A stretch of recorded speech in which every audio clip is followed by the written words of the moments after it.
So I'm out here on the homestead today, and we just released the other day our guineas. We had 8 guineas that we had kept in this guinea coop all winter long. 8 of them, you can see 2 of them out front. There's some other 2 over there in the sheep pasture, and I think there's some over there kind of wandering around with the sheep right now. But anyway, I don't know, I haven't counted them yet. I think there's only like 6 left.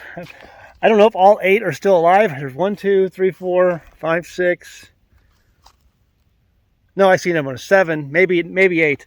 So maybe they are still alive. But the time is ticking. Eventually, they will be culled by raccoons, owls, you name it. Something's going to get them. They're an expendable. I've in the past I put that graphic out on our website, the Expendables, after the movie, because that's really what they are. Tim here coined the term, they're an expendable commodity, or the phrase really, an expendable commodity. Because they do a job, they're on the homestead for a certain purpose, and when that purpose is done, they get that purpose, they do their job, but at some point their job is done and they're going to get eaten. There's only a matter of time. These birds are very susceptible to predators, and they will eventually get culled and taken out by whatever predator takes them out. The issue is, a lot of people will say, Zach, I really like the idea of guineas because of their tick fighting and chigger fighting capabilities. If you have guineas on your homestead, you will not have ticks or chiggers. They get rid of all the ticks and chiggers. But they also bring with them a lot of annoyance when it comes to noise. Actually, they're being really quiet right now since I've started talking. They're probably like, why is he talking to the fence post? Because I'm standing next to this fence post. Man, these people are weird. He just sits and talks to fence post. But they're being very quiet right now. But you guys who have had guineas in the past know that they are extremely annoying. They can be extremely loud, and they can be your alarm clock, but they can also be your alarm when something on your homestead is out of the ordinary. After about 6 months or so, they will begin to quiet down. And usually 6 to 8 months, they'll begin to quiet down as they get a handle on the goings-on around them. And they begin to be okay with that. But if they see something out of the ordinary, something that strikes them as different, they will sound an alarm. They will get crazy loud and let everyone know that something is off. And so that can be a benefit, other than the ability to keep ticks and chiggers under control. But they can be also just annoying because they can just go on and on and on, squawking and cackling and squealing for days and days and days, weeks and weeks and months. But see, you understand the benefit of, and you appreciate the benefit of these when you go to a neighbor's house or when you go visit a friend in the area and you get out of your car and within minutes, within mere moments, you feel that crawling up your leg. You feel that something is not right, as something's crawling up your leg or on your arm because you have a tick on you. Or you come back that night and realize that you stepped into a whole pile of chiggers when you were visiting at your friend's house. That has happened. And so you would then quickly begin to realize the benefit, and appreciate the benefit of having these noisy, crazy, loud animals on your homestead. So think of it that way. You realize the benefit when you go to your homestead and you don't have to worry about ticks or chiggers. You can lay out in the grass, you can walk in your yard, you can work in your garden, you can walk through your woods and not have to worry about ticks and chiggers crawling on your body. And you haven't used any chemicals, to keep these pests, these parasites at bay. That's also a benefit. There's always, every year that comes out about the spring, there's always news articles about how Lyme disease is out of control, Rocky Mountain spotted fever, and all these other diseases, these tick-borne diseases that they carry are out of control. And they say, well, we need to do spraying, we need to stay inside, we need to wear white clothing. No. All you need to do is take a whole bunch of guineas and drop them in places where there's high concentrations of Lyme disease, and these things will take care of them. I mean, we should breed these things on a massive scale and release them every few years even. And they will decimate the tick and chigger population so dramatically that it'll take years for them to recover. We've actually released guineas on our homestead and actually skipped a couple years because we didn't need to. We didn't need to have guineas. There's no ticks and chiggers. The population of ticks and chiggers had not recovered to a point that it was a need to have them again. Within a 1 week period, one guinea will clear an entire acre of ticks and chiggers within 1 week. And if you have that much space, I mean, I know your neighbors, if you have close by neighbors, they may not appreciate, but they'll appreciate the fact that they don't have ticks and chiggers either. So the issue with them is that at some point, a predator will come along quickly after, because these things will roost only for so long. And when they decide, you know what, they don't want to roost in their coop anymore, they will start roosting in the trees. In fact, they've already started doing that. So they will roost in the trees, and they won't come home anymore. They'll scour throughout the day and go all over the homestead doing their job of clearing the ticks and chiggers off your land. But at night, they'll roost in the trees, and at that point, the time starts ticking because something's going to get them.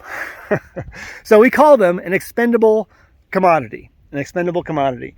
And every few years, I do a video on this because it's something I always see people online complaining about the noise that they produce. Well, if you have these, you will learn very quickly and appreciate very quickly when you go to a neighbor's house and you get those ticks and chiggers on you. Now, another benefit that these things have is snakes. If you don't like snakes, we have rattlesnakes here. We usually see temper rattlers. Every once in a while, we'll see a diamondback. Copperheads are very numerous out here. They will kill copperheads, rattlesnakes. We haven't seen a lot of snakes on our property since we've had guineas. When we first moved here, we saw a lot of copperheads, a lot of rattlesnakes. But every once in a while, we'll see a few rattlesnakes or a few copperheads here, but not near like we used to when we first moved onto our homestead. So they will clear your land of snakes. The snakes do not like their noise. They will pick on them, they will attack them, and they will kill them if they're in greater numbers. If you have about 5 or 6 guineas, they will gang up on one snake and they will kill it. It happens all the time. So it's another benefit. If you don't like snakes or if you're worried about snakes on your property, guineas are a great way to keep those under control. Anyway, I just thought I'd jump in here, do a video on the guineas because I know a lot of people do not like these animals.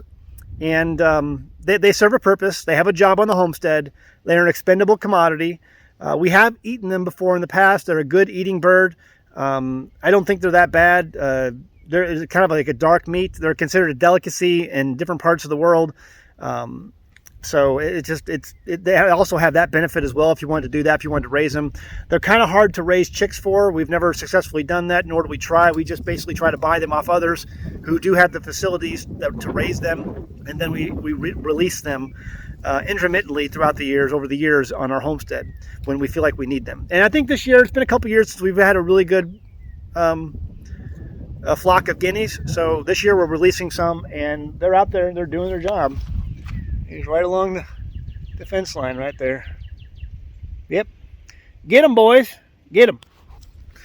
Getting all those ticks and chiggers. All right, guys. Hey, listen. Leave me a comment below and let me know what you think about guineas. Have you had guineas? Can you just not stand them? Morella told me the other day, yes, they're very annoying. So, they can be very annoying, yes. Leave a comment below. Let me know what you think. Are they worth it? I think they're worth it. I think it's worth investing in this expendable commodity to have. They're expendables. And they serve a purpose, a good purpose. All right, leave a comment below. Love to hear from you. And we'll see you next time on the homestead. Bye.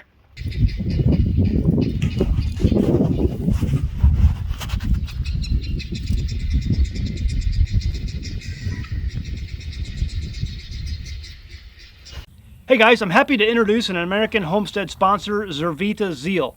Now, first off, I only accept sponsors from products that I use and believe in. My family uses Zeal mainly because we want to ensure a healthy immune system. You see, it's made up of only whole food concentrates and includes no artificial colors, flavors, or preservatives. The included sweetener is all natural from fruit and the stevia leaf. It's gluten-free, it's vegan, and it's kosher. In 2018, my youngest son was involved in a bike accident that resulted in the surgical removal of his spleen, and that's an important part of his immune system. And because we live on a farm, you can guess that having a healthy immune system for our family is very important. Some of the included ingredients are beetroot, chicory root, turmeric, moringa, blueberries, cranberry, goji berry, milk thistle, ginseng, alfalfa, broccoli, and so much more. It's these natural ingredients that can easily be made into a powerful and tasty drink that my family can make and feel good about. So sign up and give it a try today. Every purchase you make goes to help the homestead so that we can continue to make great homesteading videos for you. Link is in the description below. Go ahead, give it a try.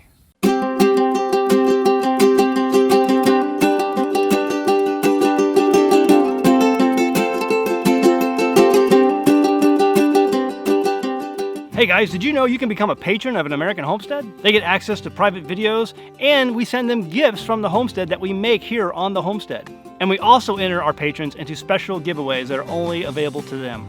And before you go, please check out these other great videos. Go ahead, click. I'll wait.